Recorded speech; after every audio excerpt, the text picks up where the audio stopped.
What would you do if you had all the power in the world, but no one to hold you accountable? Today, I want to tell you a story that will make you question everything you think you know about justice, about power, and about the people we trust to protect us. This story takes place on what seemed like a perfect day in Millbrook, Pennsylvania. Picture this with me, a neighborhood where every lawn is perfectly trimmed, where the sidewalks are clean enough to eat off of, and where the biggest crime might be someone forgetting to bring in their trash cans. You know the kind of place I'm talking about, the American dream made real, where families feel safe letting their kids ride bikes until the streetlights come on.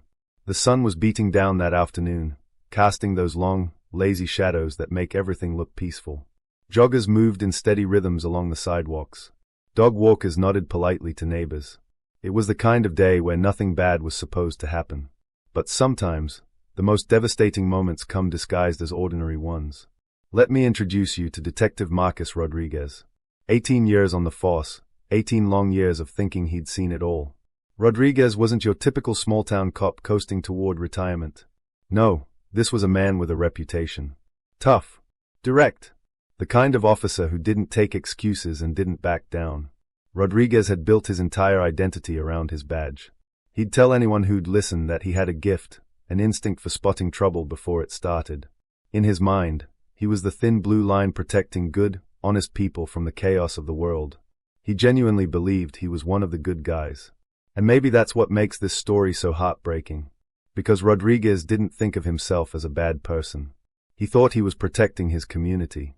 He thought his instincts were always right. That afternoon, Rodriguez was cruising through Millbrook in his patrol car, one hand on the steering wheel, the other resting on his radio. This was his territory. These were his streets.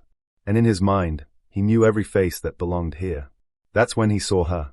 A black woman, probably in her mid-40s, jogging down the sidewalk with the kind of confidence that comes from knowing exactly where you're going. She was wearing expensive athletic gear, the kind of running outfit that costs more than some people make in a week. Her shoes were top of the line, the kind serious runners invest in. Everything about her said she belonged in this neighborhood. But Rodriguez didn't see that. He didn't see the expensive gear or the confident stride. He didn't see a neighbor out for her daily exercise. Instead, something in his gut told him she was different. Wrong. Out of place. She had earbuds in, completely focused on her run. Most people, when they see a police cruiser, they at least glance over. Maybe nod. Maybe wave. It's that unconscious acknowledgement we all make. I see you, officer. I'm not causing trouble. But she didn't. She just kept running, lost in her own world, as if his presence meant nothing to her at all. And that bothered Rodriguez more than he cared to admit. His mind started racing. She'd just jogged past a house with a silver Tesla in the driveway, one of those expensive models that costs more than most people's yearly salary. Was she looking at it a little too long? Was she memorizing the address? In Rodriguez's experience, people who didn't belong in neighborhoods like this were usually up to something. Now, let me pause here for a moment. I want you to really think about what's happening in Rodriguez's mind right now. He's making assumptions. He's seeing a black woman in a wealthy white neighborhood and his first thought isn't, there goes a neighbor getting her exercise. His first thought is suspicion. Rodriguez doesn't think he's racist. Ask him, and he'd probably tell you he's colorblind, that he treats everyone the same. But here he is, looking at a woman who clearly has the means to live in this neighborhood, who's obviously taking care of herself, who's minding her own business, and he's suspicious. This is where the story gets uncomfortable, because we all have moments like this. Moments where our biases whisper to us, telling us who belongs and who doesn't. The difference is, most of us don't have a badge and a gun. Rodriguez made his decision. He pulled over. The sound of his tires crunching against the pavement seemed louder than usual in the quiet afternoon air. As he stepped out of his patrol car, he placed his hand deliberately on his duty belt, not reaching for anything, just making sure it was visible. It's a power move, one that says I'm in charge here, without speaking a word. The woman, let's call her Elena for now, though Rodriguez had no idea who she really was, slowed her pace as she saw him approach. She pulled out one earbud, still breathing controlled and steady despite her exercise. If she was intimidated by his presence, she didn't show it. Something wrong, officer? She asked, her voice calm and respectful. Such a simple question. Such a reasonable response to being approached by police while exercising. But Rodriguez heard something else in her tone. He heard challenge. He heard defiance. Where you coming from? Rodriguez asked, his voice carrying that edge of authority he'd perfected over 18 years on the force. Elena blinked, glancing up the street before answering. Home. Just getting in my run. Where's home? You could see something shift in Elena's expression at that moment. Just a slight tightening around her eyes, a barely perceptible change in her posture. Because she knew what this was.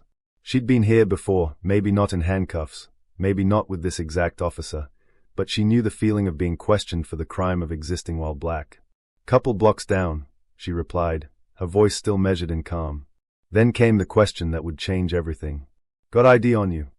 The moment those words left Rodriguez's mouth, the entire dynamic shifted. Elena's face hardened just a fraction. Her casual ease tightened into something more guarded. For what? She asked. Two simple words that cut through the afternoon air like a blade. For what? Such a reasonable question. Such a basic assertion of her rights as a citizen. But Rodriguez didn't hear reason. He heard defiance. You see, in Rodriguez's world, when a police officer asks you to do something, you do it. No questions. No pushback. His authority wasn't supposed to be questioned, especially not by someone he'd already decided didn't belong.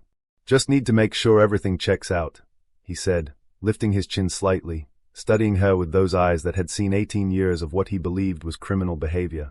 Elena let out a sharp exhale, placing her hands on her hips.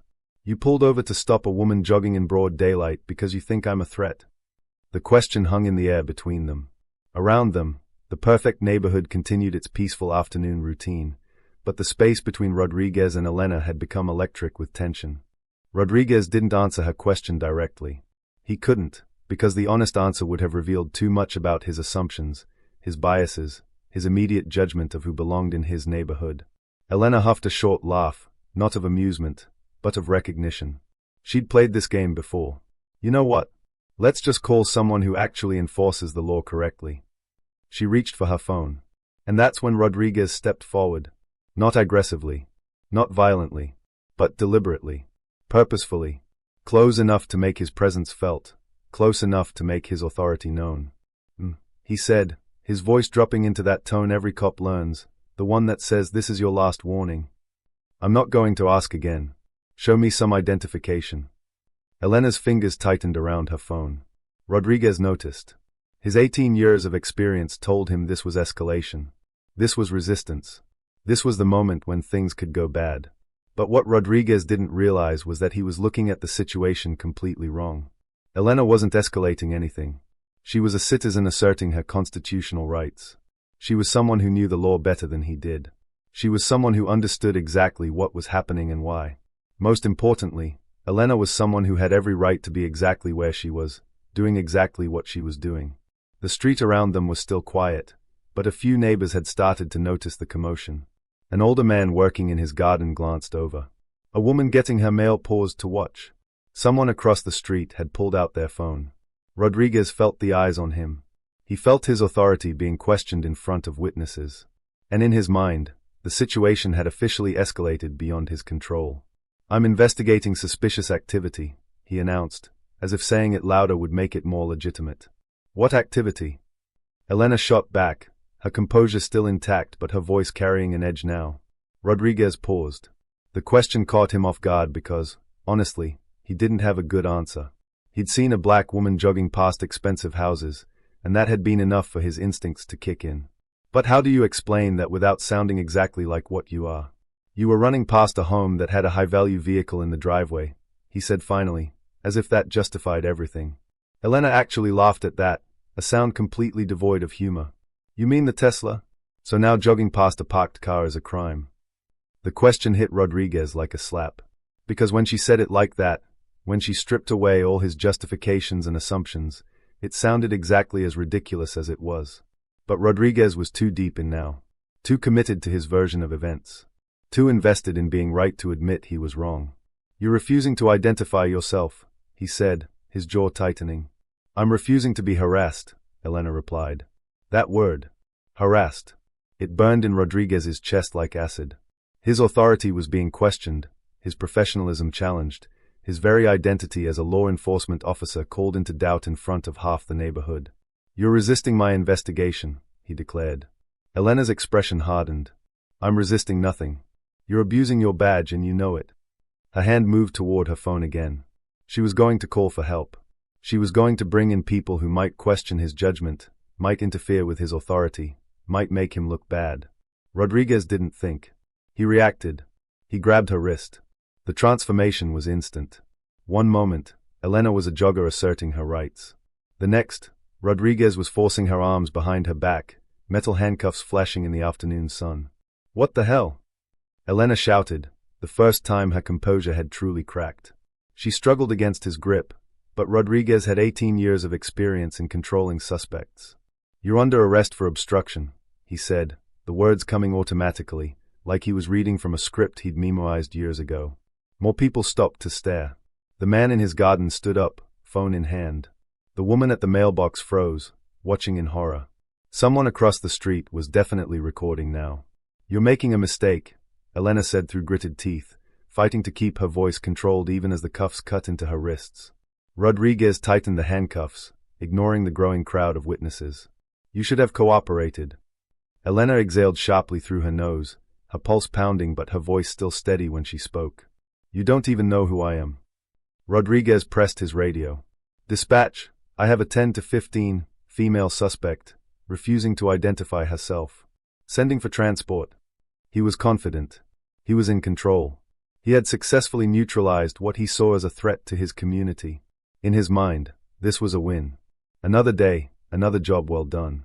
But Elena's words echoed in the afternoon air. You don't even know who I am.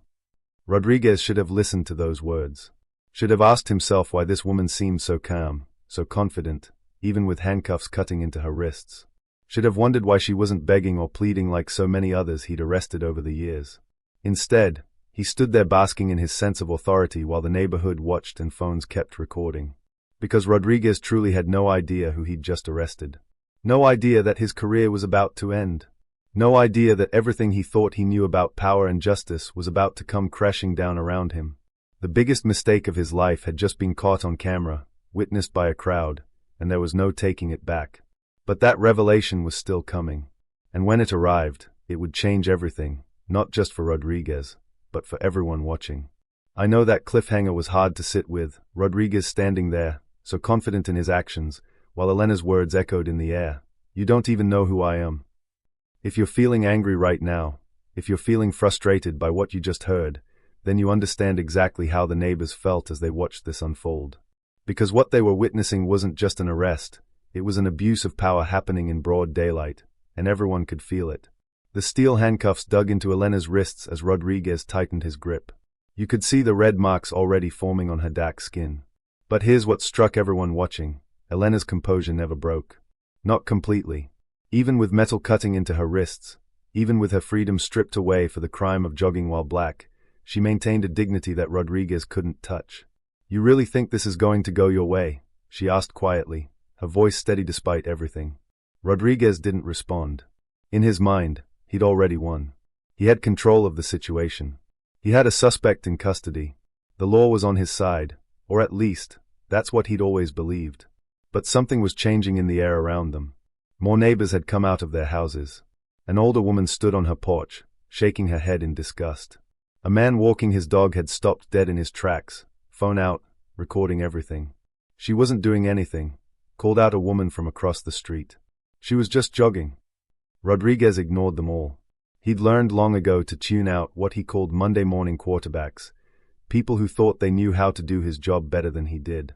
But the crowd was growing, and their disapproval was becoming harder to ignore. Then something happened that made Rodriguez pause. A voice cut through the murmur of the crowd, a voice with authority. Excuse me, officer. What's going on here? Rodriguez looked up to see a man in his 50s approaching. Well-dressed, confident, with the kind of presence that immediately commanded attention. This wasn't just another curious neighbor. This man carried himself like someone used to being listened to. Sir, please stand back, Rodriguez said, but there was something in his voice that hadn't been there before. A slight uncertainty. The man didn't move. Instead, he looked at Elena, still in handcuffs, then at Rodriguez, then back at Elena. I asked what's going on. She was being uncooperative, Rodriguez replied, but the words sounded weaker now, less convincing. The man tilted his head. Uncooperative how? Elena spoke up, her voice still controlled. He stopped me while I was jogging. Asked for ID. I told him I didn't need to carry identification while exercising. Now here we are. The man's expression darkened. You could see him processing this information, and you could see he didn't like what he was hearing. You arrested her for jogging. She refused to comply with an investigation, Rodriguez insisted, but he could hear how hollow it sounded. What investigation? The man pressed. And Rodriguez realized he didn't have a good answer. Because how do you explain that you stopped someone for jogging past a Tesla? How do you justify arresting someone for asserting their constitutional rights? The neighborhood had gone quiet except for the sound of phones recording and the distant hum of traffic. Rodriguez could feel the weight of all those eyes on him, all those cameras capturing his every word and movement. That's when they heard it, the rumble of an engine, the sound of tires on pavement. Everyone turned to see a black SUV pulling up, windows tinted dark, no visible license plates. The kind of vehicle that screams official business. Rodriguez's stomach dropped. He knew that kind of car. He knew what it meant when unmarked vehicles showed up at scenes like this. But he couldn't figure out why they'd be interested in a simple obstruction arrest. The driver's door opened, and out stepped Captain David Thompson, Rodriguez's commanding officer. And Rodriguez had never seen his captain look so furious.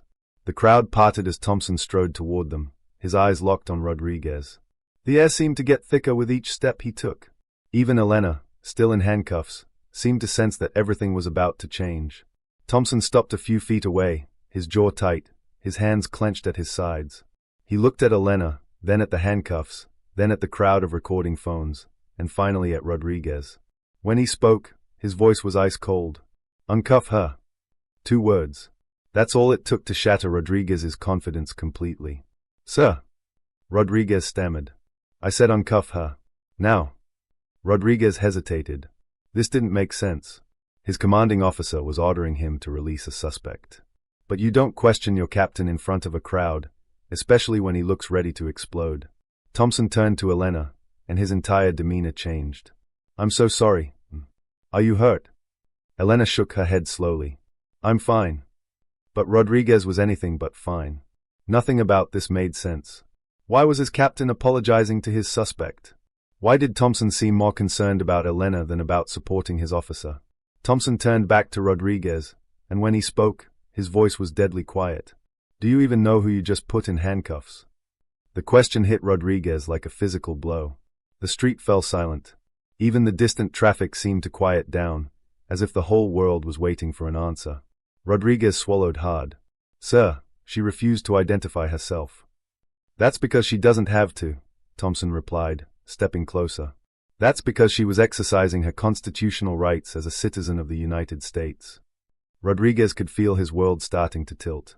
The confidence, the certainty, the sense of being right that had carried him through this entire encounter, it was all cracking apart. Thompson's voice dropped even lower. She doesn't have to identify herself to you. She doesn't have to explain herself to you. She doesn't have to justify her presence in her own neighborhood to you. Her own neighborhood. Those words hit Rodriguez like a sledgehammer. Her own neighborhood. Elena was watching him now, her eyes calm but intense. Would you like to know who I am now? She asked quietly. Rodriguez's mouth went dry. He could barely nod. Elena took a deep breath, still composed despite everything she'd been through. My name is Chief Elena Martinez. Time stopped. Chief. Elena. Martinez. The words echoed in Rodriguez's head like gunshots. The highest-ranking officer in the department. His boss. His boss's boss. The person who could end his career with a single word. The woman he'd just humiliated, handcuffed, and arrested for the crime of jogging while black was the chief of police. Rodriguez felt like the ground had opened up beneath his feet. The crowd around them was dead silent, but he could feel their shock, their amazement, their satisfaction at seeing justice served in real time. And you, Chief Martinez continued, her voice still steady but sharp as steel, just arrested your boss. Rodriguez couldn't breathe, couldn't think, couldn't process what had just happened to his life, his career, his entire sense of reality. Captain Thompson stepped forward again. I said uncuff her. Right now.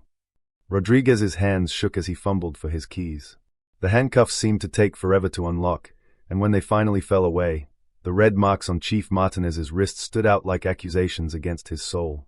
The crowd was murmuring now, phones still recording, capturing every second of Rodriguez's public humiliation.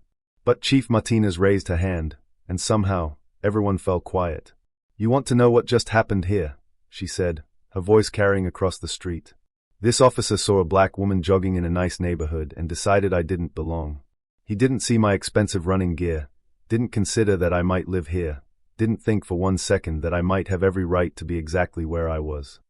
She turned to face Rodriguez directly. "You made assumptions about me based on the color of my skin. You decided I was suspicious, dangerous, worth investigating, all because I had the audacity to exercise in my own neighborhood while being black." Rodriguez wanted to defend himself, to explain, to justify his actions somehow. But every word that came to mind sounded hollow and weak. "You think your badge gives you the right to stop whoever you want?" Chief Martinez continued. "You think jogging past a parked car is grounds for arrest? You think refusing to be harassed makes someone a criminal?" Each question hit Rodriguez like a physical blow. Because when she put it like that, when she stripped away all his justifications and excuses, his actions sounded exactly as wrong as they were. Chief Martinez stepped closer, her voice dropping so only Rodriguez could hear. "I want you to think about something, Detective Rodriguez. I want you to imagine what would have happened if I wasn't who I am. If I was just another black woman without rank, without connections, without the power to fight back." The question hung in the air like smoke. Rodriguez knew the answer, and it made him sick. "How many times have you done this before?" she asked quietly. "How many people have you stopped, harassed, arrested, simply because they didn't look like they belonged in your version of America?" Rodriguez couldn't meet her eyes. Because the answer wasn't zero, and they both knew it. Captain Thompson stepped forward, his face grim. "Detective Rodriguez, you are hereby relieved of duty pending a full investigation. Hand over your badge and weapon." The words hit Rodriguez like a death sentence. 18 years of service, 18 years of building his identity around that badge, and now it was over. Just like that. With trembling fingers, Rodriguez unclipped his badge from his uniform. It felt heavier than it ever had before as he placed it in Thompson's waiting hand. Then his weapon, the symbol of his authority, his power, his right to enforce the law. Gone. All of it, gone. Chief Martinez watched him for a long moment. There was no satisfaction in her expression, no joy in his downfall. Just a deep, weary sadness. "You need to take a long, hard look at yourself, detective," she said finally. "Because what happened here today isn't just about you making a mistake. It's about a system that allows mistakes like this to happen over and over again." Rodriguez stood there, stripped of his authority, surrounded by witnesses to his shame, and for the first time in 18 years, he had nothing to say. The crowd began to disperse slowly, neighbors returning to their houses, phones finally stopping their recording. But the damage was done. The moment was captured forever, the moment when Detective Rodriguez learned that power without accountability is just tyranny in uniform. As Rodriguez walked back to his patrol car, though it wouldn't be his much longer, Chief Martinez called out one last time. "Detective Rodriguez." He turned, hoping for, what? Forgiveness? Understanding. "The next time you see someone who looks different from you, someone you think doesn't belong," she said, her voice carrying across the quiet street, "ask yourself this: who gave you the right to decide who belongs in America?" Rodriguez got into his car and sat there, staring at his empty hands where his badge used to rest. The neighborhood looked the same as it had an hour ago, same perfect lawns, same quiet streets, same peaceful afternoon sun. But everything had changed.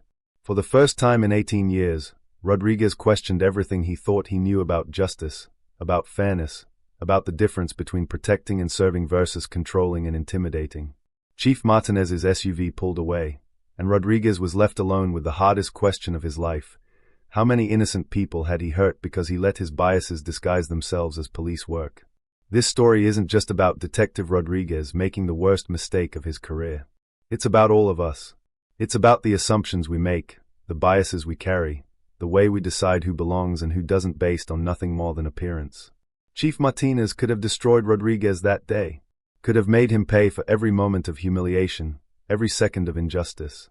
Instead, she used the moment to teach, not just Rodriguez, but everyone watching, everyone listening to this story right now.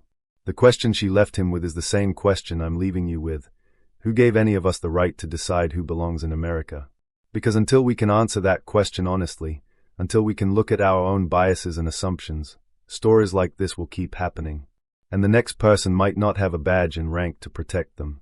The next person might just be someone's neighbor, someone's mother, someone's daughter, out for a jog on a beautiful afternoon, guilty of nothing more than existing while different. What are you going to do differently after hearing this story? That's up to you. But I hope you'll remember Chief Martinez's dignity under pressure, Rodriguez's painful lesson, and the truth that real justice isn't about who has the power, it's about how that power is used. Thanks for listening. And remember, we all have the power to choose how we see each other. Use it wisely.